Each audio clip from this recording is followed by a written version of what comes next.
एक मित्र ने लिखा है, आजकल मंत्र चैंटिंग के ग्रुप बने हुए हैं और मंत्र चैंट करने वाले तमाम चमत्कारों का दावा करते हैं। इसमें कितनी सच्चाई है?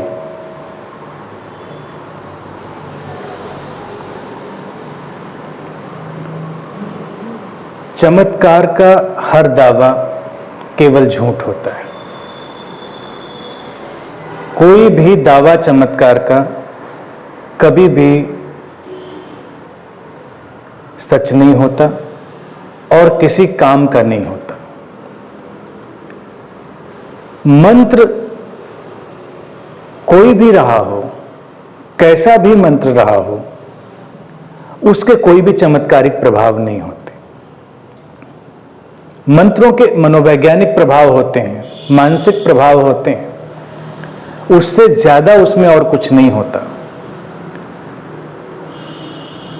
ये तो बीच में लोग उनमें अपनी तमाम चीजें जोड़ते हैं, जिससे एक अंधविश्वासों की नई धारा शुरू हो जाती। मैंने कई बार कहा कि मंत्र का सीधा अर्थ ही होता है सुझाव, सजेशन, जो तुम्हारे मन को एक सुझाव दे रहा है, सजेशन दे रहा है। अब मंत्र तुम कोई भी चैंट करो, लेकिन अगर तुम अपने मन को कोई खास सुझाव दे रहे हो कि इससे ये हो सकता है, इससे ये हो सकता है, तो वो सारे प्रभाव तो हो सकते हैं, क्योंकि वो सुझाव तुम अपने अंदर ले रहे हो लगातार। और रिपीटिशन के साथ, पुनरावृत्ति के साथ अगर हमारे अंदर सुझाव डाले जाएं तो वो एक सेल्फ हिप्नोसिस, स्व सम्मोहन की प्रक्रिया पैदा हो जाती है, जो हमारे अंदर तमाम तरह के बदलाव ला सकती है। और मंत्र एक कोई खास शब्द या खास शब्दों का समूह होता है, जिसके अर्थ हो भी सकते हैं, अर्थ नहीं भी हो सकते हैं।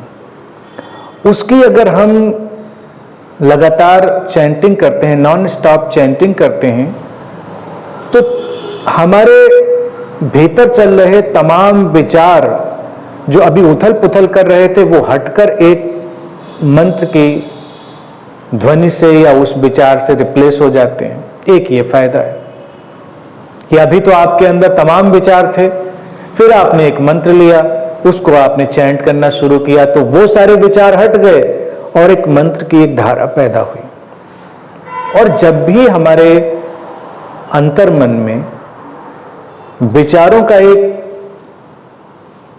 केयोटिक फ्लो, यानी कि अराजक प्रवाह हटता है और एक स्ट्रीम, एक धारा ऐसी पैदा होती है जिसमें बहुत ज्यादा विचार नहीं है, तो अंतर्मन थोड़ा सा शक्तिशाली हो जाता है। और शक्तिशाली इसलिए हो जाता है क्योंकि वो बहुत ज्यादा सुझाव ग्रहण करने के योग्य हो जाता है, बहुत सजेस्टेबल हो जाता है। उस स्थिति में व्यक्ति जैसी भी भावना कर रहा होता है, उसके परिणाम उसके अंदर आ सकते हैं। इसमें कोई भी आश्चर्य की बात नहीं, ना कोई चमत्कार की बात है।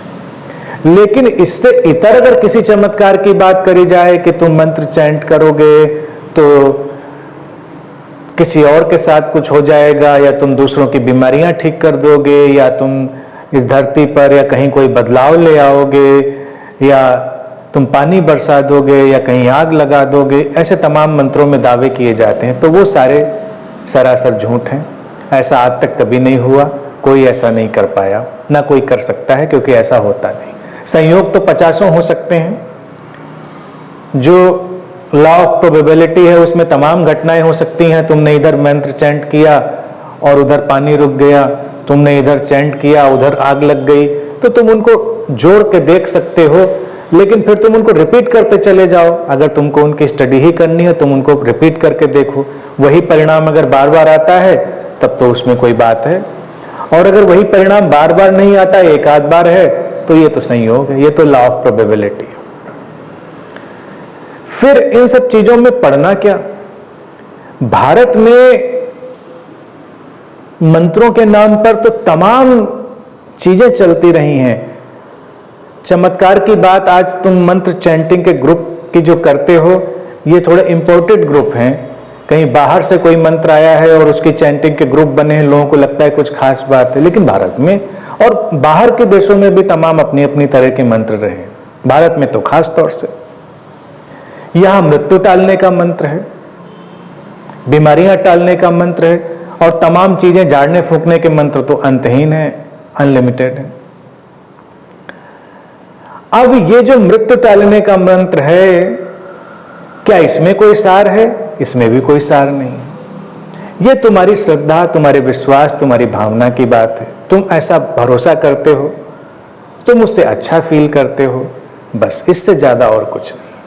मैंने तमाम घरों में महामृत्युंजय के जाप होते हुए देखे हैं और उसी बीच लोगों को मरते हुए भी देखा है। ऐसा तो नहीं होता कि आपने इधर शुरू किया और उधर आपने मृत्यु को टाल दिया, उधर बीमारी को टाल दिया।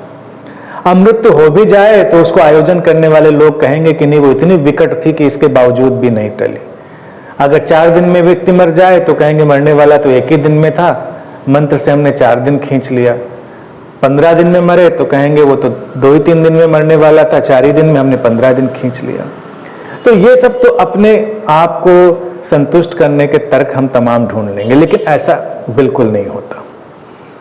अब क्यों लोग ऐसा करते रहे? जब उनके पास पर्याप्त ज्ञान नहीं था और उनके पास पर्याप्त सुविधाएं नहीं थी चिकित्सा की और अपने मन को समझाने की, उसको विकसित करने की, उसको चैनलाइज करने की, तो ये सब डिवाइसेस एक वक्त पर काम करती थी, उनके अपने उपयोग हो सकते थे। आप देखिए, अगर किसी व्यक्ति के मन को हम ऐसी ट्रेनिंग दे सकें, ऐसे बच्चों को हम ऐसी प्रारंभ से ट्रेनिंग दे सकें, उनका मन चैनलाइज्ड रहे, उनका मन नियोजित रहे, बिखरा हुआ ना रहे, वो फोकस्ड हो सकें, किसी परिस्थिति में निर्णय ले सकें, किसी परिस्थिति में ठहरे हुए रहें, तो तमाम परिस्थितियों का वो अच्छे से सामना करेंगे। और जितनी भी समस्याएं व्यक्ति के एंजाइटी से, उसके तनाव में आने से, घबरा जाने से, सदमे में आ जाने से होती हैं, वो नहीं होंगी। आप संतुलित ढंग से उसका उपयोग कर लेंगे, वहां पर मंत्र का कोई रोल नहीं। तो जब व्यक्ति नहीं जानता था तब उपयोग करता था, आज के वक्त में करता है तो ये बहुत बड़ी नादानी है।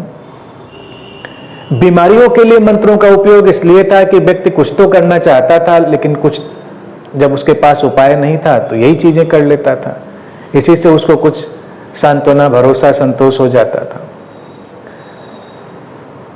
किसी के घर में कोई बीमार हो और डॉक्टर ने भी अगर कह दिया हो कि अब इसके पास वक्त कम है, इसकी मृत्यु आने वाली है, तो लोग तमाम तरह के पाठ, अनुष्ठान, मंत्र इसमें लग जाते हैं। रिजल्ट कोई नहीं आता, आ भी नहीं सकता, क्योंकि उसमें कुछ है ही नहीं। एक मेरे जानने वाले एक बार हॉस्पिटलाइज्ड थे, आईसीयू में थे। डॉक्टर्स ने कह दिया था कि वो बस कुछ ही देर जीवित रहेंगे। जब मैं गया हॉस्पिटल तो उनके सब घर वाले अपनी अपनी तरह की किताबें, चालीसा, मंत्र और तमाम जो भी होगा सब खोल के बैठे, पढ़ने में बहुत इत्मीनान से जुटे हुए थे। उत्तेजना में, इत्मीनान से नहीं, उत्तेजना से। मैंने उन लोगों को बुलाया जो मेरी बात सुनते थे। मैंने उनसे कहा कि देखो, चंद वक्त है, कुछ घंटे या एक आध दिन, तुम अपने प्रियजन के साथ उस वक्त को बिताओ, जिसको तुम बाद में याद भी कर पाओगे।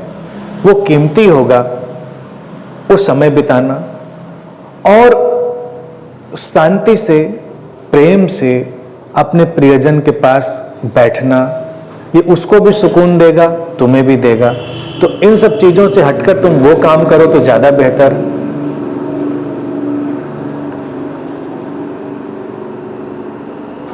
जिसकी समझ में आई उसने किया, और यही उचित है। क्योंकि तुम अगर अपना वक्त उसमें बर्बाद कर लेते हो, टाइम वेस्ट कर लेते हो इन सब चीजों में, तो बाद में तुम्हारे लिए रह जाता है कि काश तुमने थोड़ा वक्त अपने उस प्रियजन के साथ बिताया होता। जब तुम अपने मंत्रों की चैंटिंग में लगे हुए थे तो प्यार से उसके पास बैठे होते, उससे 4 बातें करी होती। नहीं बातें करी होती तो बस तुम अपनी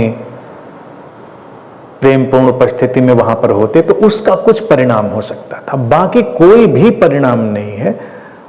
चमत्कारों के दावे जितने भी तुम सुनते हो वो बस केवल मन को बहलाने के ख्याल हैं, टाइम वेस्ट है।